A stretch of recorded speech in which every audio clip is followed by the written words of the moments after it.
नमस्ते। पाकिस्तान में अज्ञात नकाबपोशों का भय हर उस आतंकी को खौफ से भर चुका है जिसने एक वक्त भारत विरोध के नाम पर अपनी मुल्लागिरी शुरू की थी। पिछले कुछ समय से पाकिस्तान में आतंकियों को चुन चुनकर ठोका गया है। डर का आलम है कि अब खुलकर कहा जाने लगा है कि पाकिस्तान की जमीन पर रहने वाला कोई भी आतंकवादी सेफ नहीं है। कब अज्ञात बंदूकधारी आए और कब हुरों की खोज में चलता कर दे, कोई भरोसा नहीं है। तमाम बड़े छोटे आतंकी सुरक्षित ठिकानों की तलाश में दौड़ लगा रहे हैं। पाकिस्तानी सेना और आईएसआई के अपने आकाओं से गुहार लगा रहे हैं कि उनकी जान बचाई जाए, लेकिन मास्क मैन बाइक पर सवार होकर आते हैं और उनकी पनाहगाह में ठोकर रफू चक्कर हो जाते हैं। हिजबुल मुजाहिदीन का चीफ सैयद सलाउद्दीन, जो पिछले 6 महीनों से पीओके से भागकर कराची में छुप गया था, अब उसके ऊपर भी हमले की खबर सामने आई है। हालांकि इस खबर की पुष्टि नहीं की जा सकी है, लेकिन दावा किया गया है कि अज्ञात बाइक सवारों ने सैयद सलाउद्दीन पर हमले की कोशिश की है, जिसमें वह बाल बाल बच गया। बताया गया कि कल देर शाम सलाउद्दीन 3 कार के काफिले में अपने गुर्गों के साथ कराची के बैरिया टाउन में एक पूर्व सैन्य अधिकारी से मिलने जा रहा था। उसी दौरान 2 हेलमेटधारी बाइक सवारों ने उसका पीछा किया। बैरिया टाउन से 300 मीटर पहले बाइक सवार उसकी कार के बराबर में आ गए। उनमें से एक हमलावर ने गाड़ी में सलाउद्दीन को देख लिया, लेकिन इसी बीच कार ड्राइवर को शक हो गया, जिसके बाद उसने गाड़ी की रफ्तार बढ़ा दी। साथ ही आगे पीछे चल रही कार में बैठे आतंकियों ने भी हथियार संभाल लिए, जिसके बाद बाइक सवार हमलावर यू टर्न लेकर वापस भाग गए। कहा गया कि सलाउद्दीन ने अपने ऊपर हमले की कोशिश की जानकारी अपने आकाओं को पहुंचा दी। इस खबर के फैलते ही सिंध प्रशासन में हड़कंप मच गया और आनन फानन में पुलिस की गाड़ियां मौके वारदात पर पहुंच गई। पुलिस ने कराची के कई इलाकों की नाकाबंदी करके हमलावरों की तलाश शुरू कर दी है, जबकि सैयद सलाउद्दीन को किसी अज्ञात स्थान पर ले जाया गया है।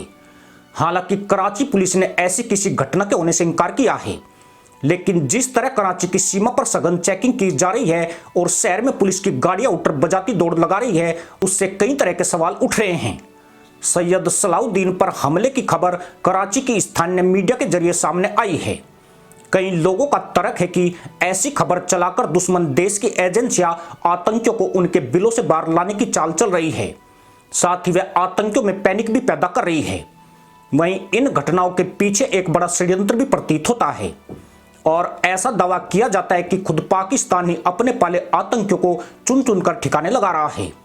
यह दावा इसलिए भी सशक्त है क्योंकि पाकिस्तान की पुलिस अभी तक एक भी आतंकी के हत्यारों को नहीं पकड़ पाई है, जबकि मारे गए आतंकवादी गुमनामी या फिर खुद ही सेना की सुरक्षा में रह रहे थे।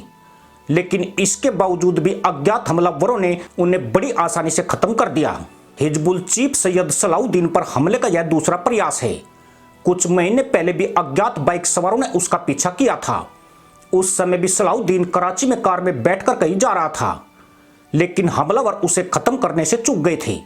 ऐसी चर्चा है कि सलाउद्दीन बाइक सवारों की हिट लिस्ट में सबसे ऊपर है और वह उसे ठोकने के लिए लगातार उसका पीछा कर रहे हैं। बीते 3 महीने से सलाउद्दीन लापता था। पहले वह पाक अधिकृत कश्मीर में रहकर भारत विरोधी गतिविधियों को अंजाम देता था। मई 2020 में इस्लामाबाद में उसके ऊपर जानलेवा हमला हुआ था, जिसका आरोप पाक खुफिया एजेंसी आईएसआई पर लगा था। तब कहा गया कि आईएसआई और सलाउद्दीन के बीच कश्मीर को लेकर दरार चल रही है, जिसकी वजह से आईएसआई सलाउद्दीन के काम से खुश नहीं है। उसके बाद सलाउद्दीन अचानक से गायब हो गया था। इस दौरान भारतीय खुफिया एजेंसियों ने सलाउद्दीन के कराची में होने की संभावना जताई थी। वहीं हिजबुल चीफ अपनी मौत के डर से कई महीने तक बाहर नहीं आया है, लेकिन अब कराची में उस पर हमले की खबर ने हड़कंप मचा दिया है। दरअसल भारतीय एजेंसियों को लंबे समय से सलाउद्दीन की तलाश है। यह मुसलमान आतंकी जम्मू कश्मीर में आतंकी गतिविधियों को चलाने का बड़ा मास्टरमाइंड माना जाता है। सैयद सलाउद्दीन पाकिस्तानी आतंकियों की भारत में घुसपैठ कराने और कश्मीर में युवाओं का ब्रेन वॉश करके उन्हें भारत के खिलाफ आतंक के लिए उकसाता है। सलाउद्दीन घाटी का रहने वाला है, जो पाकिस्तान में जाकर छुपा हुआ है। वह हिजबुल से पहले एंटी इंडिया आतंकी समूह जिहाद काउंसिल का सदस्य भी रह चुका है। सलाउद्दीन को अमेरिकी विदेश विभाग ने वैश्विक आतंकवादी घोषित किया है। एक तरफ पाक आर्मी और आईएसआई उसको पनाह देकर साथ खड़े होने का भरोसा देती है, लेकिन पिछले दरवाजे से उसकी हत्या का षड्यंत्र रचा जा रहा है। वह आतंकियों को इस अंदाज में निपटा रही है ताकि बाकी आतंकवादियों का शक उसके ऊपर न जाए, क्योंकि इससे जिंदा बचे आतंकी उसके खिलाफ जंग छेड़ सकते हैं। सैयद सलाउद्दीन आईएसआई के लिए किसी काम का नहीं रहा है। आईएसआई ने सलाउद्दीन को घाटी में बड़े पैमाने पर हमले के निर्देश दिए हैं, लेकिन वह ऐसा करने में नाकाम रहा है, जिससे आईएसआई और पाकिस्तानी फौज नाराज है। वहीं कश्मीर में हिजबुल को मिलने वाले समर्थन में कमी से वह कमजोर हो गया है। खुद सलाउद्दीन ने हिजबुल कमांडर रियाज नाइकू के मारे जाने पर स्वीकार किया था कि कश्मीर घाटी में भारतीय सुरक्षा बलों की स्थिति बहुत मजबूत है। रावलपिंडी में उसके इस बयान से आईएसआई और ज्यादा चिढ़ गई थी। पर अब लगता यूं है कि सलाउद्दीन के दिन गिने चुने बचे हैं। किसी भी समय वो हूर मिलन के लिए प्रस्थान कर सकता है। हो सकता है कि कल देर शाम हमले का ट्रायल किया गया हो और अगली बार उसे छोड़ा नहीं बल्कि ठोका जाएगा। यूं भी भारत विरोधी आतंकियों के डेथ वारंट पर कभी के साइन हो चुके हैं। इसी के साथ अनुमति दोस्तों, जय हिंद, वंदे मातरम।